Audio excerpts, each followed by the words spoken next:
down. Yeah, I've been feeling so.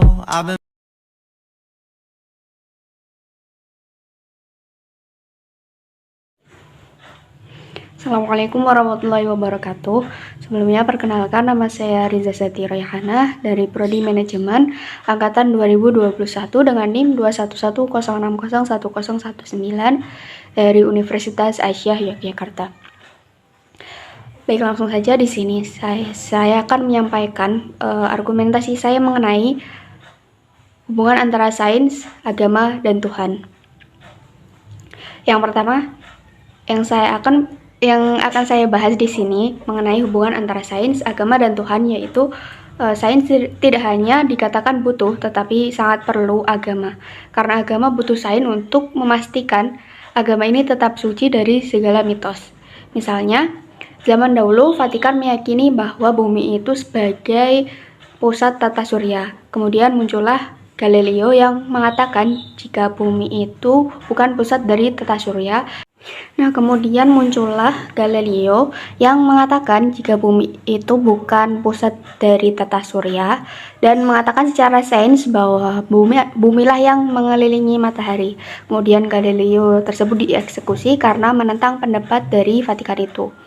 Nah, itulah yang disebut mitos bahwa bumi yang diitari oleh antariksa. Sama halnya di masa sekarang ada yang mengatakan bahwa bumi datar. Kemudian dikatakan juga jika agama itu butuh sains. Ada fakta menarik mengenai hal ini, yaitu lebih dari separuh saintis itu beragama. Maka jika ada saintis yang ateis, biasanya dia bukan saintis ori.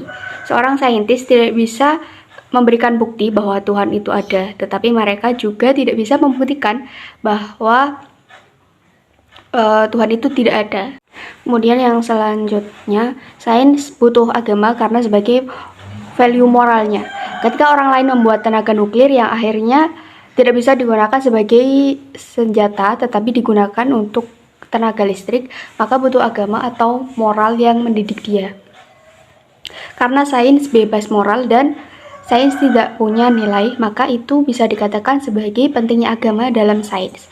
Kemudian agama tidak bisa membuktikan adanya Tuhan, tetapi agama punya manajemen pembuktiannya.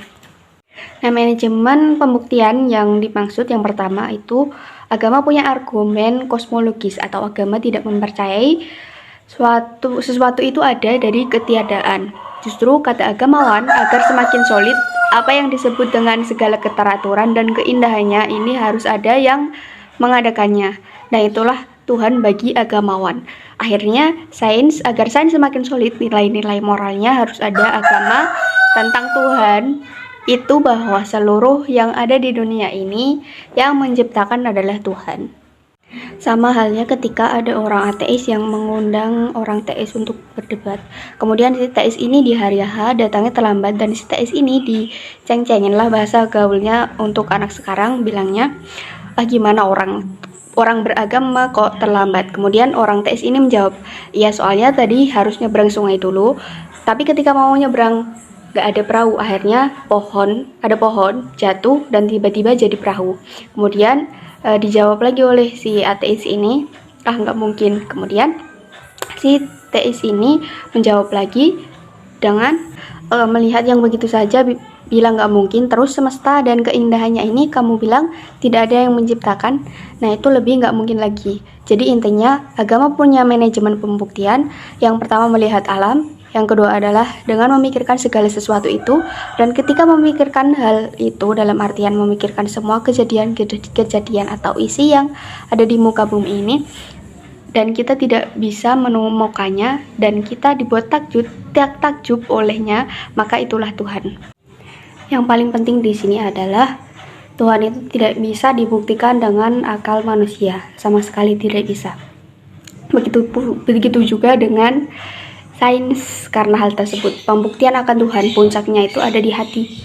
Jadi akal itu hanya melihat gejala-gejala Tuhan atau ciptaannya, tapi yang merasakan kehadiran Tuhan adalah hati itu sendiri. Baik, terima kasih. Itu saja yang bisa saya sampaikan mengenai argumentasi dari hubungan antara sains, agama, dan Tuhan. Bila ada salah kata, saya mohon maaf. Billahi fisabilil haq, fastabiqul khairat. Wassalamualaikum warahmatullahi wabarakatuh.